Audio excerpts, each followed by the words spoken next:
Pero antes de comenzar entonces, mis amados hermanos, volvamos a orar. Vamos a pedirle al Señor que nos ayude a entender esto. Esto es una visión panorámica, les digo, de lo que está en Lucas capítulo 14, versículos 5 a 35.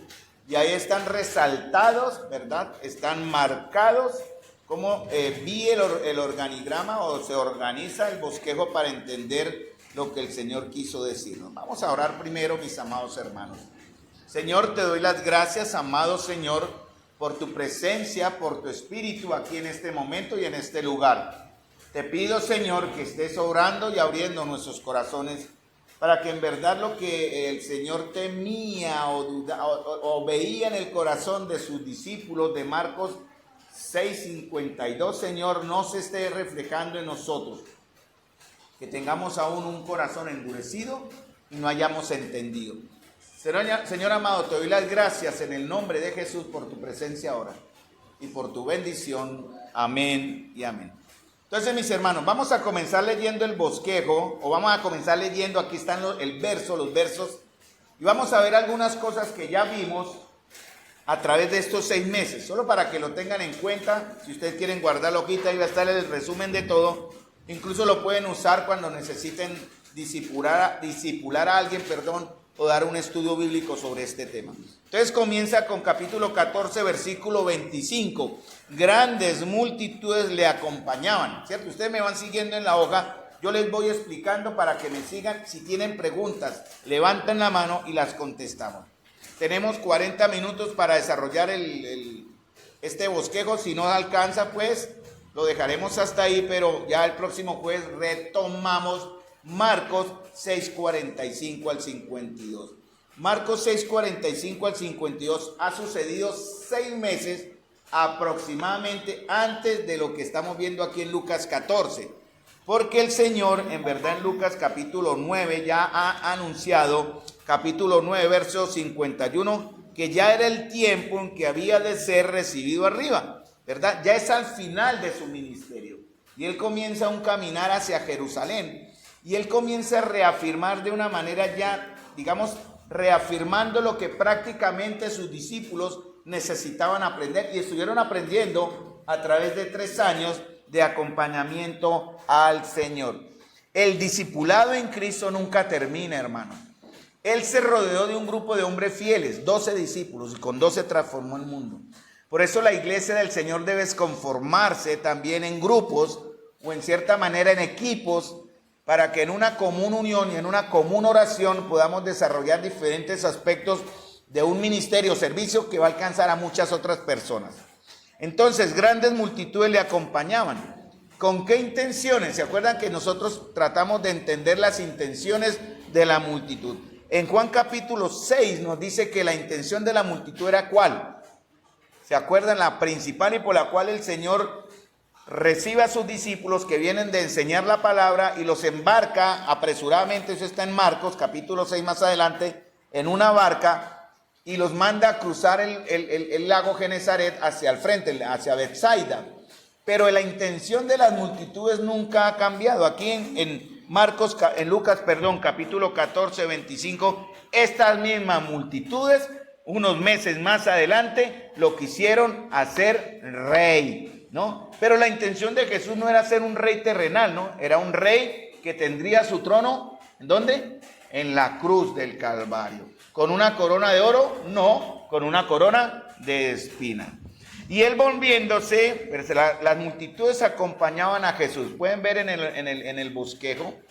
Y Jesús volviéndose les dice, si alguien viene a mí. Y la intención de Jesús fue presentar una invitación a todo aquel que le sigue. Por eso la palabra alguien, que está repetida y están ahí con una línea naranjita relacionados, es cualquiera de ustedes.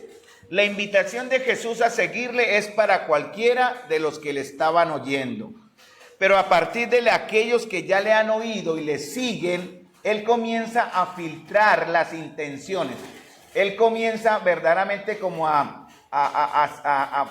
separar a unos de otros con algunas condiciones que él exige. La pregunta, mis amados hermanos, es ¿de qué lado de las exigencias de Jesús estamos hoy? O como iglesia o individualmente como creyentes. ¿Estamos simplemente de aquellos que le acompañamos o estamos de aquellos que le seguiremos como discípulos para aprender de él y ser usados por él?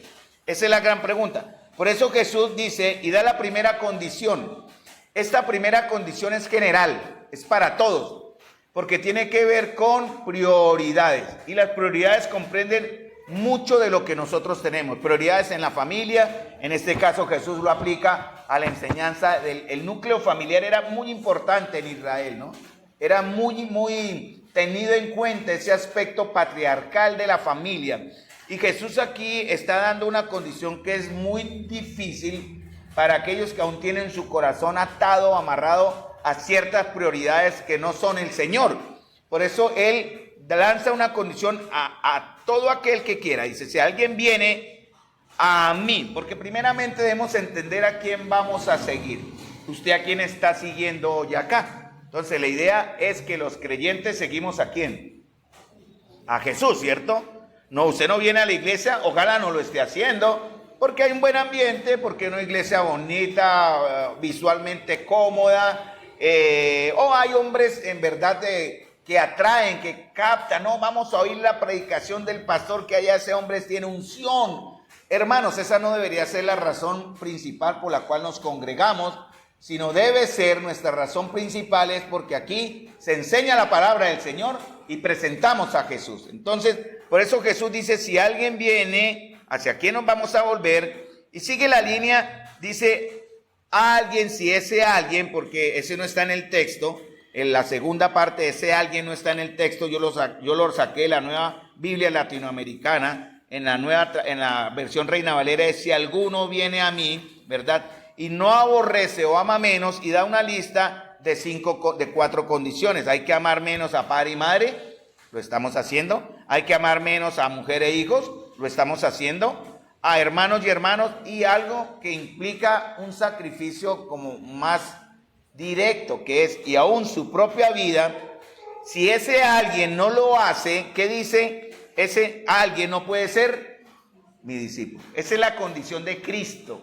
No es la condición del hombre, no es la condición de la iglesia, hermanos amados, no es la condición de Carlos, es la condición de Cristo, y esa condición tenemos que cumplirla. Tal vez algunos de ustedes aquí todavía siendo de esos alguien que reciben una invitación muy amplia del Señor, aún no han definido sus prioridades. Y es importante definirlas, sobre todo para los que ya son creyentes, porque ya Jesús, cuando dice en la segunda parte que vamos en la línea, alguien no puede ser mi discípulo, nos lleva a confrontarnos, a preguntarnos, ¿es Cristo nuestro maestro? ¿Verdaderamente Cristo es de quien aprendemos? ¿Somos discípulos de quién? La idea en la iglesia del Señor es ser primero discípulos de quién?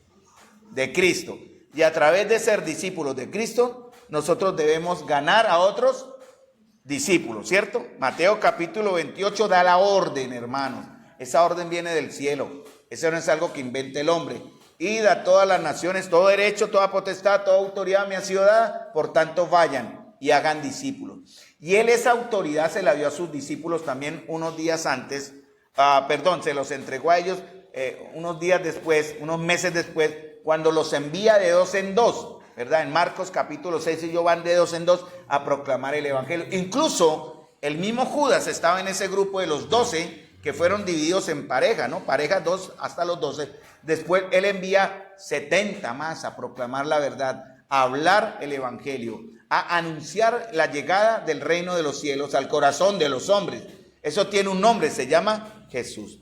Por lo tanto, nosotros cuando nos definimos como iglesia, o como la comunión, la congregación, la asamblea de los que creemos, hermanos, no somos denominacionales. Aquí no admitimos que se nos delimite o alinee con ideas de hombres, aunque son respetables, porque nosotros no seguimos a los hombres, seguimos a Cristo, que es el más perfecto y es Dios mismo. Eso lo veremos también en Marcos 6, 47 y 48. En esos 2 versos vamos a demorarnos unos buenos meses, porque vamos a hablar de la divinidad y la humanidad de Cristo.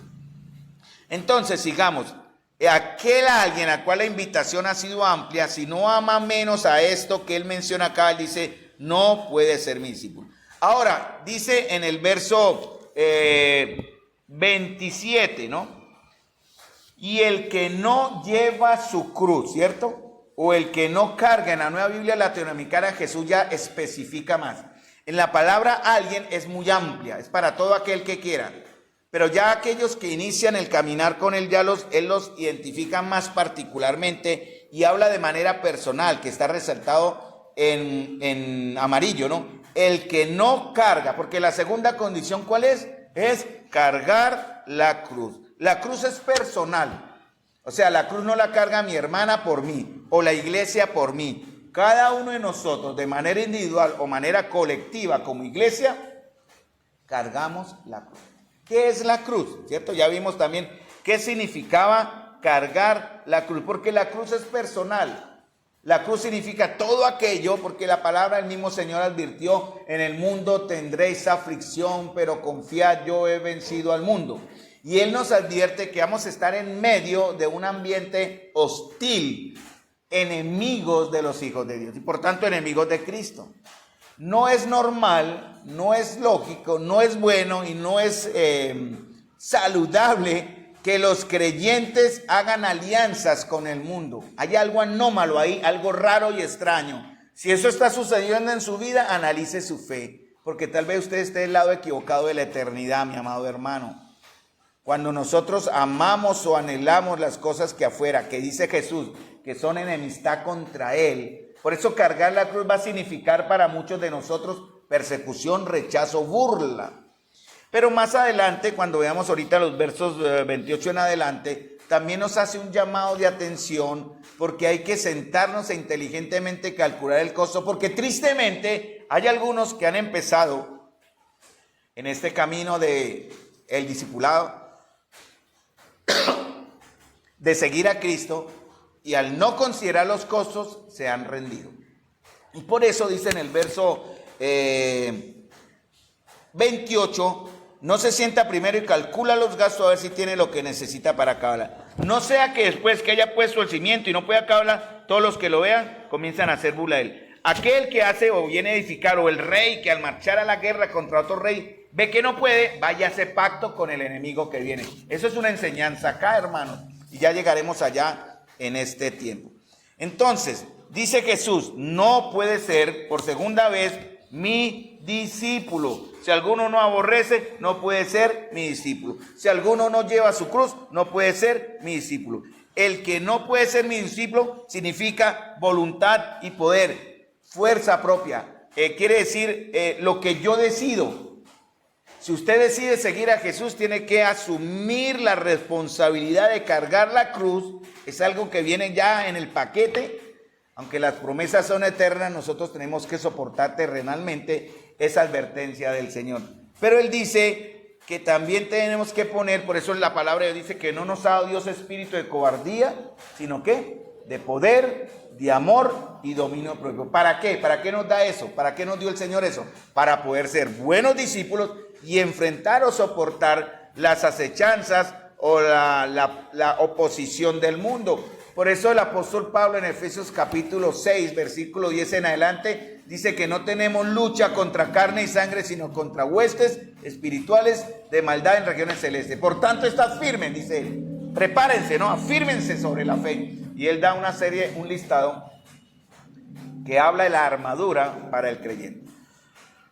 Entonces, la cruz es personal, ¿verdad? Pasemos a la tercera parte de la hoja, nos dice, ¿quién de ustedes deseando? ¿Sí me siguen? Ahí vamos. Porque el llamado es personal. El llamado va a ser a todos y cada uno. Y una característica de un llamado personal es ¿cuál? ¿Qué dice el verbo que está ahí después de llamado personal? ¿Quién de ustedes? ¿Cuál es el verbo que está ahí, que está como en ¿qué sería ese color? Deseando, ¿no? Ustedes, hermanos, nosotros estamos deseando, de verdad estamos deseando. ¿Qué es lo que debemos desear? ¿Qué es lo que dice el verso exactamente? Si alguno, o porque quién de ustedes deseando, porque el llamado va a ser personal, pero tiene que ser respaldado por la acción. ¿Y qué debemos desear? Dice el Señor acá. Edificar una torre. En el contexto de lo que estamos hablando, ¿cuál sería esa torre? en el contexto de lo que hemos estado hablando en estos meses, ¿cuál sería la torre? ¿Qué hay que edificar? ¿Hay que construir algo? ¿Cómo se llama eso? Y está al principio de la página como título principal, más o menos. ¿Qué es lo que busca el Señor que edifiquemos? ¿Ser qué? Discípulos. Eso es un trabajo, hermano. Nadie es un discípulo automático. Los apóstoles, mire, el Señor estando ya pronto a llegar a la cruz, tal vez demoraría unas semanas antes de la Pascua y llegar a Jerusalén.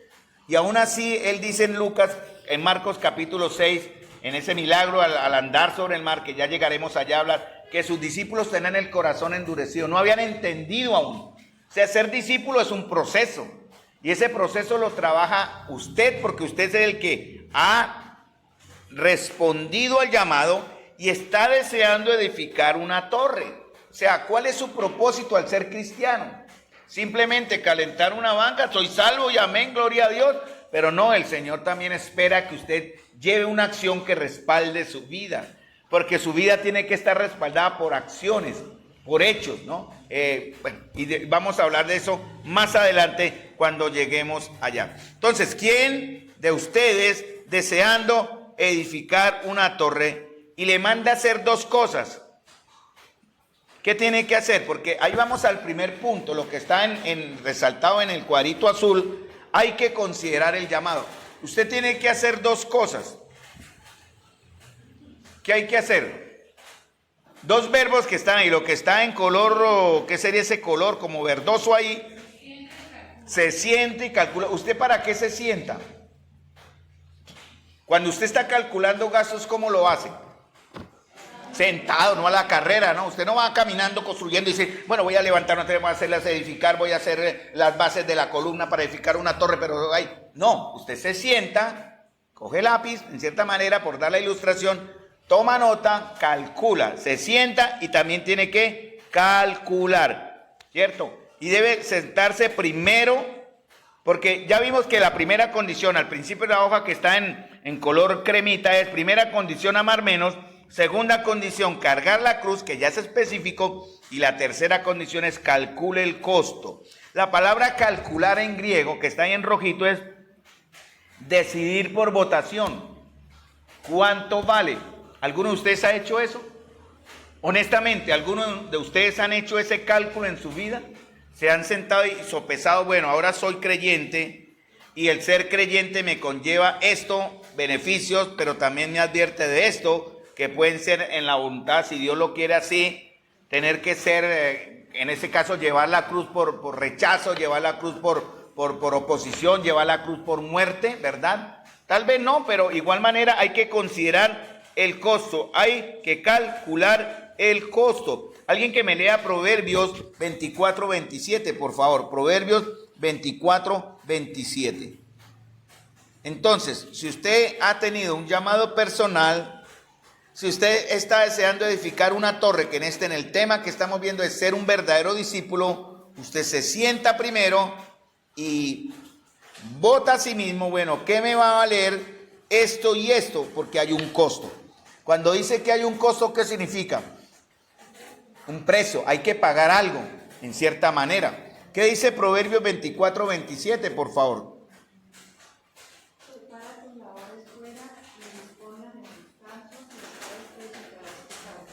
Bueno, prepara tus labores fuera y después edificarás la casa. Entonces sigamos ahí en el orden. Hay una línea que une, porque el primer punto es considerando el llamado y ese lleva una linecita azul hacia el segundo punto que dice, o lo titulé así, no todos somos llamados. Desafortunadamente, a pesar de que en verdad la fe cristiana ha tomado un impulso últimamente, pero hay que tener mucho cuidado, porque la iglesia de Dios, la iglesia del Señor se ha contaminado. Hay cientos de seguidores en la iglesia de Cristo, pero no son verdaderos seguidores, no son verdaderamente creyentes salvos o creyentes que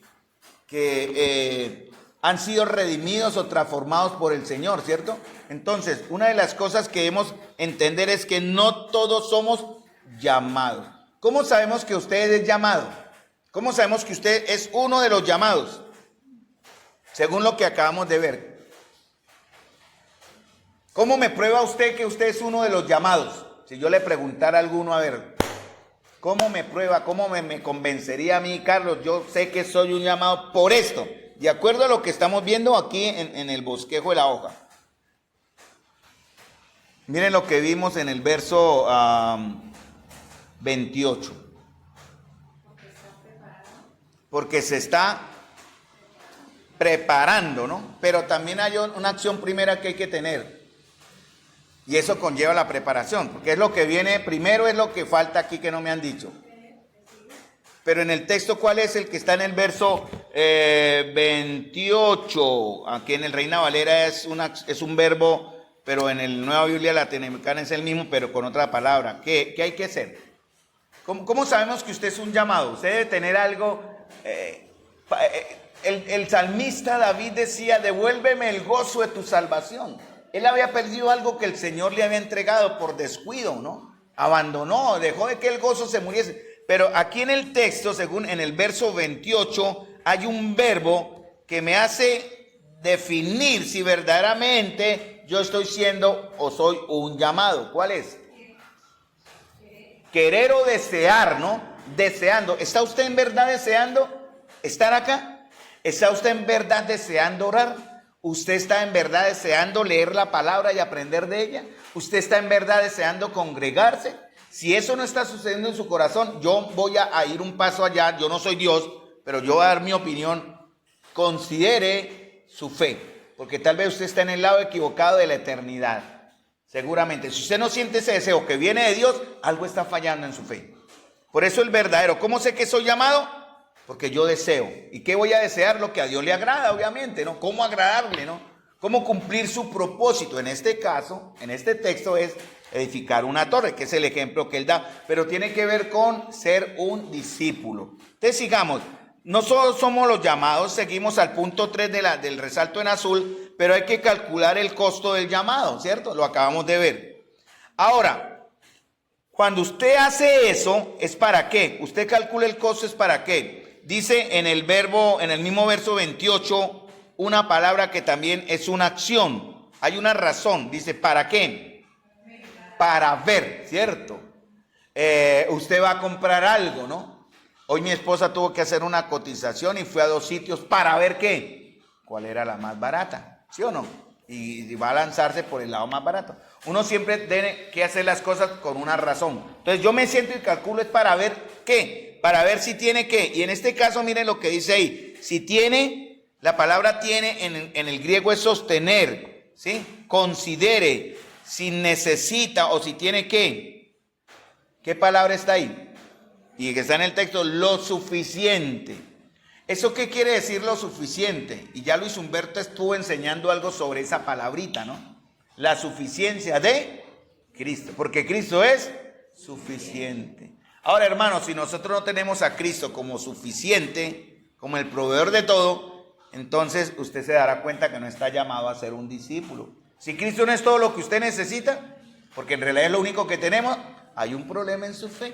Entonces usted se sienta y considera, o sea, usted piensa, ha echado lápiz, ha mirado los beneficios, ¿verdad? Los pros y los contras, porque usted necesita suficiente ¿para qué? ¿Cuál es el propósito entonces? Terminarla, ¿no?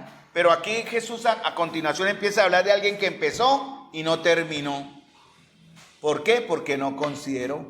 ¿Cuántos de ustedes en algún momento, no sé si ahora, de pronto todavía no ha pasado, y esto es una advertencia, ha empezado el camino, ha sido uno de aquellos que ha venido siguiendo a Jesús, pero ha sido específicamente confrontado a tomar su cruz, que usted ya se ha sentado a considerar, pero ha sido tan apresurado que aún no entendió o no ha entendido, que no ha tenido o no tiene aún lo suficiente para terminar?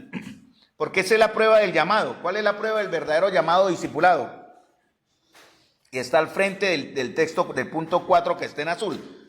Todo el bosquejo está guiado por una linecita azul. Entonces del 1 pasamos al 2, del 2 al 3, ¿verdad? Y al considerar el llamado, tiene que ser ¿qué? Punto 4. Probado el llamado. ¿Cómo se prueba el llamado? ¿Cómo sabemos que se puede probar el llamado? Usted ya se siente, usted considera, usted dice, bueno, estoy deseando, pero ¿cómo se prueba? ¿Cuál es la prueba del llamado? Y más adelante, a continuación, Jesús dice cuál es la prueba. ¿La prueba qué significa? Cuando uno construye bueno, los ingenieros hoy lo hacen, antes era muy empírico, ¿no? Los maestros hacían todo por ojo, por experiencia, ya sabían cuánto hierro meterle a una columna, cuánto hierro podía sostener 10 pisos, por ejemplo.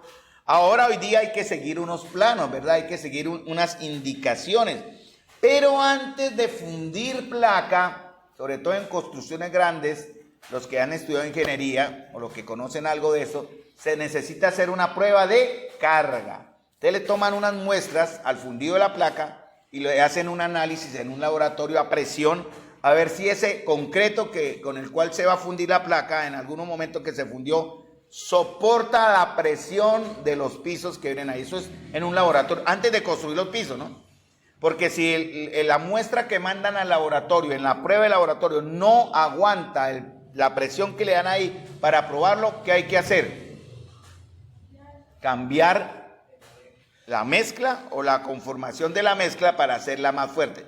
Si estamos en lo correcto, Héctor, que es albañil, conoce mucho de esto más que nosotros. Entonces, hermano, hay una prueba. Vamos a ser sometidos a presión. Y ahí es donde verdaderamente si usted va a tener lo suficiente. Miren, hermanos, aquí dice, para ver si tiene lo suficiente para terminarla, verso 28, ¿cierto? Ahí estamos, ¿verdad? Pero lo que usted tiene, ¿de dónde viene? Usted construye, correcto, del Señor. Usted no puede hacer su propio ladrillo, tiene que comprar el ladrillo. Usted no puede hacer su propia mezcla, tiene que comprar la mezcla, ¿no? Y hacer todo de manera correcta para poder edificar una torre que honre, o en este caso que sea el fin del propósito por el cual usted se siente y calcula el costo, porque el ejemplo que está dando acá es llegar a terminar esa torre. Pero del punto 4 pasamos al 5 porque hay un problema. Punto 5, ¿cuál dice ahí? La carne en el llamado. Vamos a ese verso, pues queda a partir del verso 29. No sea que cuando haya echado los cimientos, ¿qué clase de cimientos podemos echar, hermanos? ¿Cuáles son los cimientos que debemos echar? Espiritualmente hablando, obviamente. Está el ejemplo de la construcción de la torre, pero apliquémoslo espiritualmente.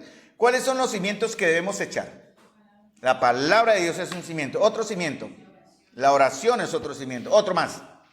La comunión es otro cimiento, ¿no? El servicio es otro cimiento. El testimonio es otro cimiento.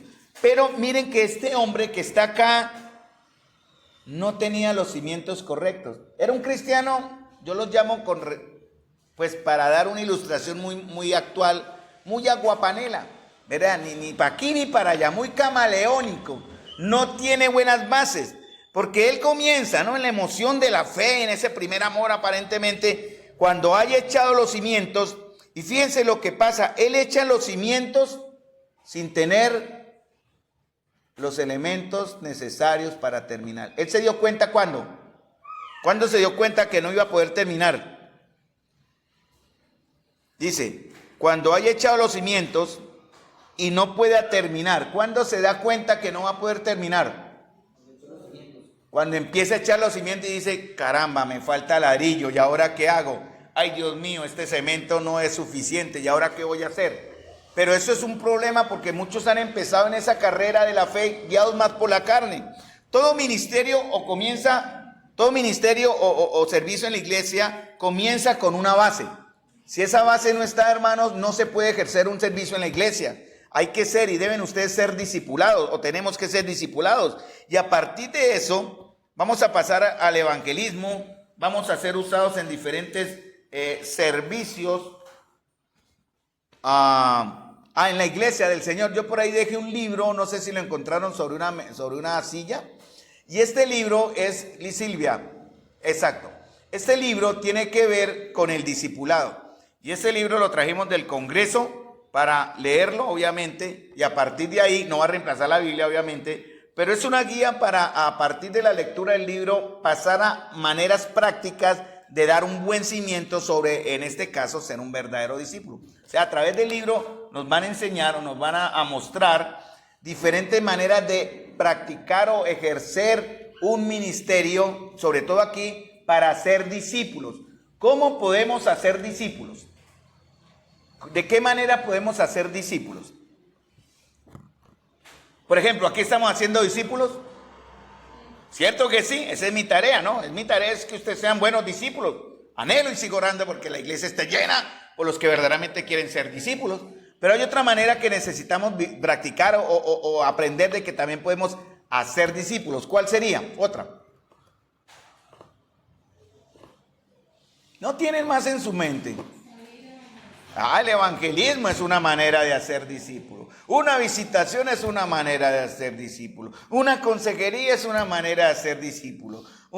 El compartir en el día a día, en el carro o en el bus, si usted va, comparta un tratado, haga un discípulo. Los cursos Emaús son una manera de hacer discípulos. Pero de nada va a servir que usted trate de hacer esto si no tiene una base. De nada sirve, es carne. Simplemente usted va a compartir de manera poco profunda y poderosa una fe que si no se ve en usted no va a servir, no sirve, no puede aplicarse. Va a ser entonces usted un mal discípulo. Entonces, no sea que cuando, vamos al punto 5 en el llamado, no sea que cuando haya echado los cimientos, ¿cierto? Y no pueda terminar, ¿qué es lo que debemos terminar? Es la torre. Todos los que lo vean comiencen a burlarse de él. Miren el gran, hermanos, no sé ustedes, pero a mí me llena de gran temor, o por decisión personal, ya sea por pecado. Dios me guarde de pecar de una manera consciente. No quiero decir que no peque, obviamente, pero estar en un pecado como el de David, de tal manera que endurezca mi corazón, que no me importe, seguramente estar acá y estar en pecado. Pero algo que lo que sí me causa mucho temor es avergonzar al Señor, o que otros se burlen de él. Porque eso es lo que pasa, mire, todos los que comiencen, lo vean y comiencen a burlarse de él. Todos los que no pueda terminar, y estamos hablando del verso 29, ¿no? Y no haya puesto el cimiento y no pueda acabarlo. Todos los que lo vean comiencen a burlarse de él. Porque hermanos, como dice la Escritura, nosotros somos ¿qué? Cartas abiertas, la gente nos mira. Cualquier error, hermanos, cualquier falta consciente que usted haga, no solamente es burla para, miren el aleluya ahí como es, no es solamente para la iglesia donde usted se congrega, pero peor de todo es para quién o contra quién, contra el Señor. Y miren lo que dice ahí, ellos comienzan a ¿qué? A burlarse, la burla, ¿verdad? El rechazo, diciendo. Y eso es lo que lleva al punto 6 que ven la línea, no lo relacioné, pero así está con la línea azul. La carne en el llamado es hacer las cosas sin tener el cimiento, la base que tenemos nosotros. Puede pasarle al hermano Luchito la última que quedó, por favor, hermanita. Gracias, Elizabeth. Entonces, vamos al final de la hoja, Luchito, y vamos a pasar por detrás. Pero aquí el punto 5 sigue a que hay o puede suceder o podemos llegar a causar vergüenza a nuestro discipulado. Ojo con eso, hermanos. Si usted ya perdió el temor al infierno, perfecto, no va a ir al infierno porque Cristo Jesús pagó el precio. Pero también tenga en cuenta que en algún momento nos enfrentaremos al Señor en su trono y tendremos que darle cuenta a Él de lo que hicimos. Y yo creo que tal vez no sufriremos los dolores del infierno, pero la vergüenza que tendremos allá será más que suficiente, hermanos, para entender lo necio que hemos sido al no considerar que nuestro testimonio, nuestro servicio, que es público, haya causado vergüenza al Señor porque se hizo al no tener la base correcta. Por eso dice, y ellos se burlan diciendo, este hombre comenzó a edificar, ¿y qué? ¿Qué dice al final de la hoja? No pudo. ¿Por qué no pudo? ¿Por qué no pudo terminar? Porque es un servicio y un discipulado hecho ¿en qué? En la carne. Porque cuando nosotros terminamos algo, no es que nosotros lo hagamos, lo hace el Señor.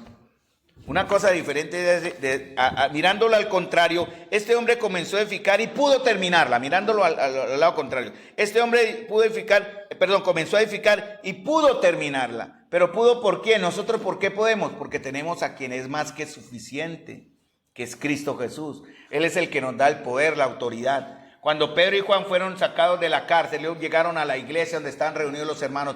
Y lo primero que pidieron los hermanos en oración fue, Señor, danos de nuevo para hablar tu palabra. Inmediatamente el Espíritu de Dios cayó sobre ellos y ellos hablaron con de nuevo la palabra de Dios. Quiero decir, salieron con fuerza, con ánimo, sin miedo y sin temor a hablar, o individualmente o en las plazas o donde hubiera sido, pero ellos hablaron sin temor la palabra del Señor. ¿Por qué? Porque recibieron, ¿verdad? No en sus fuerzas, lo necesario para edificar y terminar. Vamos a la página al contrario, a ver. Y miren lo que dice, ¿o qué rey? ¿Cierto? Vamos en el verso 31, ¿cierto? ¿Vamos bien ahí? Verso 31. ¿O qué rey? Porque llega al próximo punto del bosquejo. No solamente hay carne en el llamado, que debemos cuidar eso, podemos llevar vergüenza al llamado, al discipulado también, y pasando la hoja vemos que hay un propósito. Miren qué interesante esto, y voy a parar temprano porque igual les dejaré el bosquejo para que ustedes lo sigan leyendo en sus casas. Dice, ¿o qué rey? Cuando habla aquí o usa personas, ¿a quién se está refiriendo? Cuando usa personas aquí, ¿no? Pues aquí habla, por ejemplo, aquí habla del rey, ¿verdad? Y aquí habla ¿de quién? Verso 28. ¿De quién está hablando en verdad Jesús? Cuando usa estos ejemplos, ¿a quién se refiere? Verso 28, principio del verso. ¿Y quién de vosotros? Él se está refiriendo a nosotros. Entonces, ese rey somos nosotros, ¿cierto? Es como la ilustración.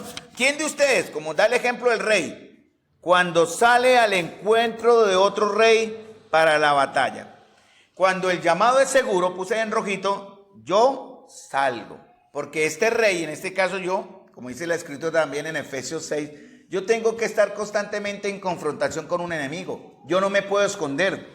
Si yo debo ser un discípulo efectivo, tengo que saber cómo enfrentarme a la oposición del enemigo. Y eso significa ser hermanos, y eso es algo que nos falta como iglesia, y nos falta individualmente, ser hombres y mujeres de oración, pero una oración profunda, no una oración aguapanela, hermanos. Es una oración que me prepare a mí para enfrentarme o prepararme a la oposición del mundo, para poder proclamar a mi Señor. Y miren, ¿o qué rey? ¿Quién de ustedes, como así, cambiemos rey por ustedes, quién de ustedes cuando sale al encuentro de otro rey? Y aquí está en resalto en rojito sobre el cuadrito verde, ¿quién es el otro rey? El enemigo, porque usted no sale con un rey contra otro rey a darse la mano, sino salen porque hay una confrontación, ¿no? Entonces, usted es uno y hay otro rey, por dar la aplicación. ¿Quién es el otro rey? Satanás, obviamente, el otro que tiene poder y autoridad. Nosotros vamos en el nombre del Señor. Y fíjense lo que dice, que está con líneas lilas ahí, que son 4 que están relacionadas en la gramática. No se sienta primero y delibera, vuelve a hacer la misma aplicación, y delibera, toma consejo, si con 10,000 hombres es que bastante fuerte, ¿cierto? Él debe mirar qué es lo que busca él.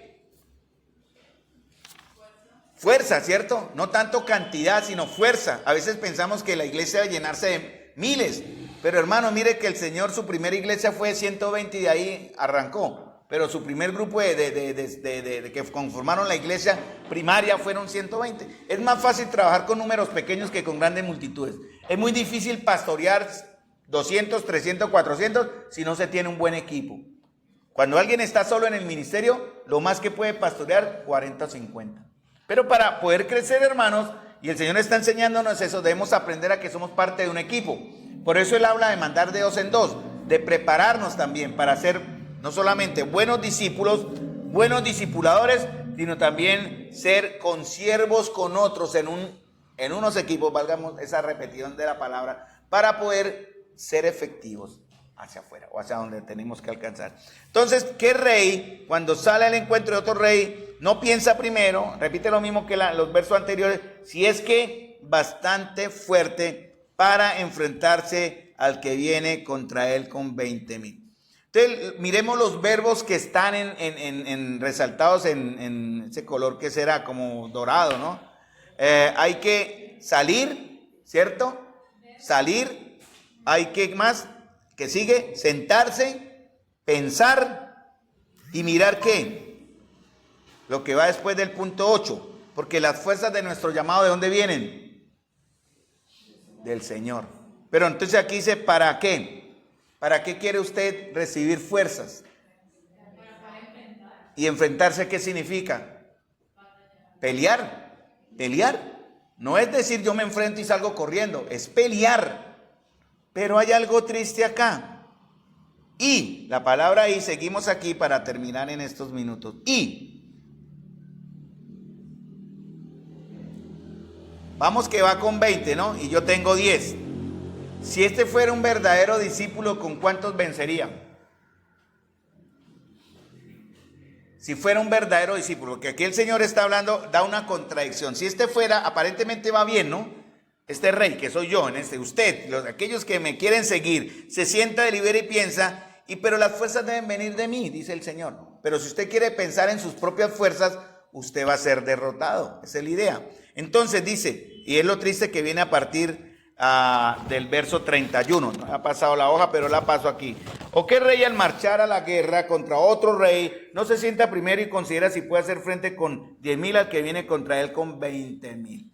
¿Cuántos son necesarios para vencer según el Señor? ¿Cuántos son necesarios? Por ahí hay un texto en la Biblia que no lo relacioné, pero él dice el número, ¿no? ¿Cuántos son necesarios? El Señor da un ejemplo, ¿verdad? Exacto, uno no necesita tener 100,000 al lado de uno, sino los suficientes hombres y mujeres llenos del Señor, ¿verdad? Miren cuántos derrotaron a los asirios en el monte. En este caso, cuando Eliseo le permitió que el Señor abriera los ojos de su siervo y él vio que los ejércitos o el ángel de Jehová estaba peleando contra los asirios, ¿cierto? Porque no es con espada ni con ejército, sino con tu Santo Espíritu. Entonces, ¿cuánto necesitamos? Uno solo, hermano. Uno solo. Al Señor, con su Espíritu.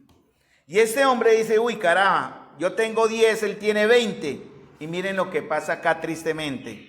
Si no, él le envía una delegación, ¿cierto? Aquí en el Reina Valera dice, le envía una embajada. Y fíjense hasta el grado donde llega este no discípulo. Aquí viene la tristeza también.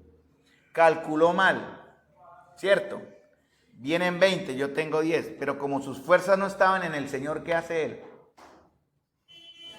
En el verso 32, ¿qué hace él?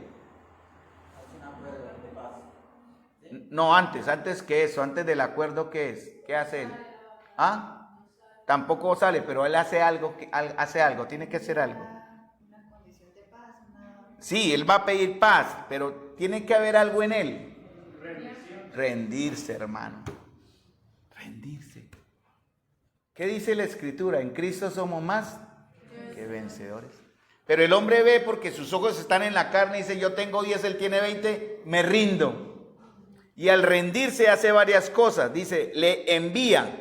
Porque cuando no hay llamado yo no salgo. ¿Él salió a la batalla? No salió, se quedó guardado. Porque vienen 20, yo tengo 10, mejor no salgo.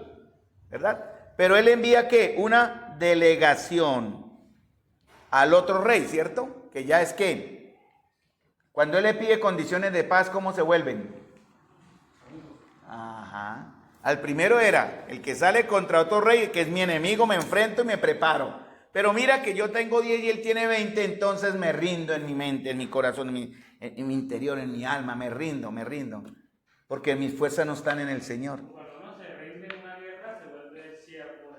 También, porque obviamente el otro va a poner condiciones.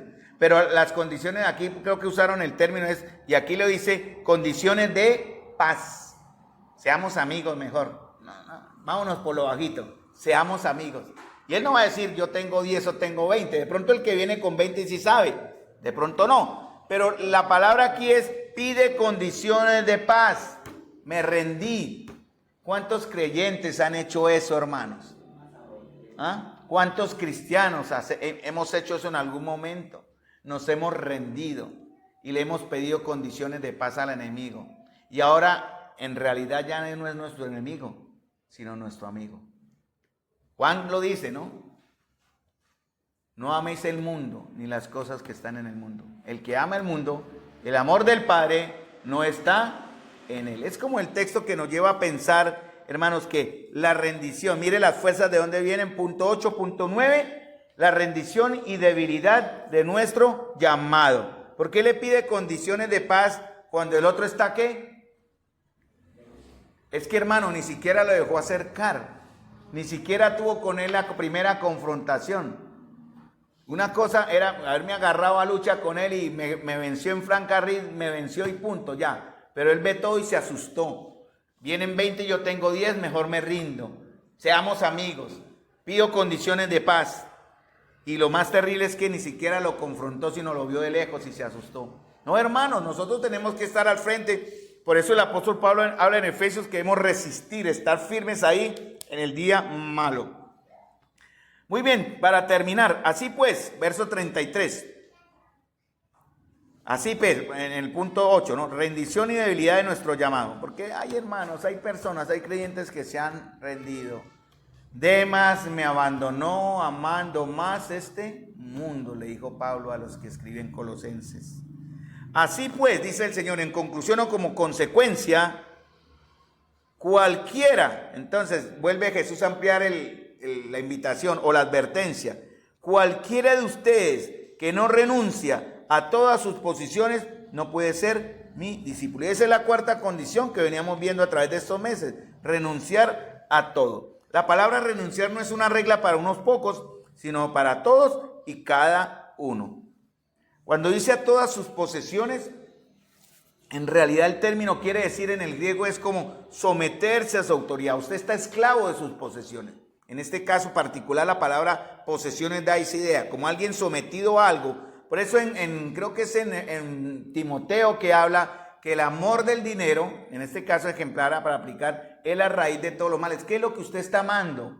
¿Qué es lo que realmente domina su vida? En este caso aplicamos al dinero, aquí Jesús lo aplica a las posiciones, porque la palabra renunciar, mire lo que está en el cuadrito verde, es literalmente decir adiós al partir, apartar, adiós, chao, ya no necesito, no voy, no vamos a decir tampoco, porque la palabra habla de nuestra responsabilidad de ser proveedores, eso es innegable, pero tiene que ver con eso, con que ya no voy a depender o vivir como si eso fuera la vida para mí. Muy bien, y terminamos con el punto 10 y lo dejo ahí para que ustedes sigan y lo lean en sus casas, porque tiene que ver con la quinta condición y sexta que faltó, que es ser sal, que tiene que ver con la santidad, el ser apartados, que tiene que ver con lo inútil final de nuestro llamado, y también con la última condición que está en el verso 35, que para mí resume todo lo que hasta el día de hoy hemos visto en estos meses. El que tiene oídos para oír, oiga. Y la palabra oír tiene que ver con obedecer.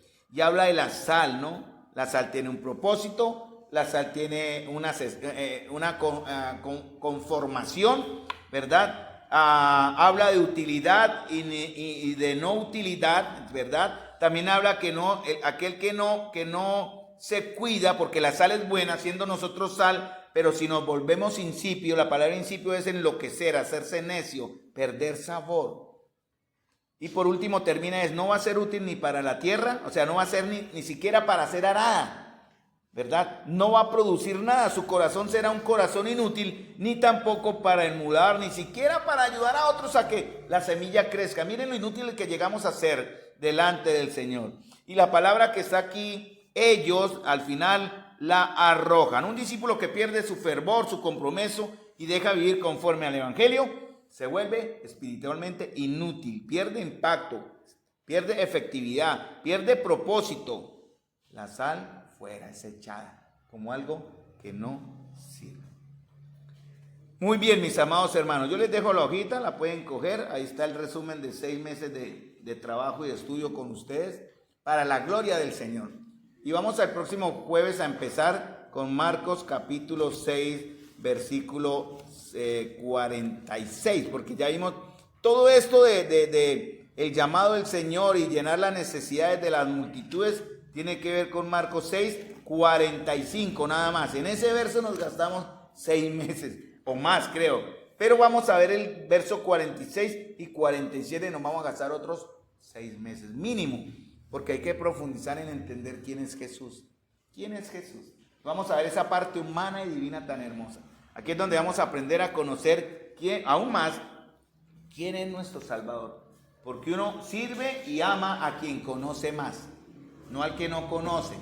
Entonces, hermanos, es un reto para nosotros y les invito a que estemos orando para que nuestros corazones sean abiertos y poder entender ese aspecto tan importante de conocer quién es Jesús realmente en su vida, aparte de lo que Él revela que es en su palabra. Vamos a terminar con una palabra de oración.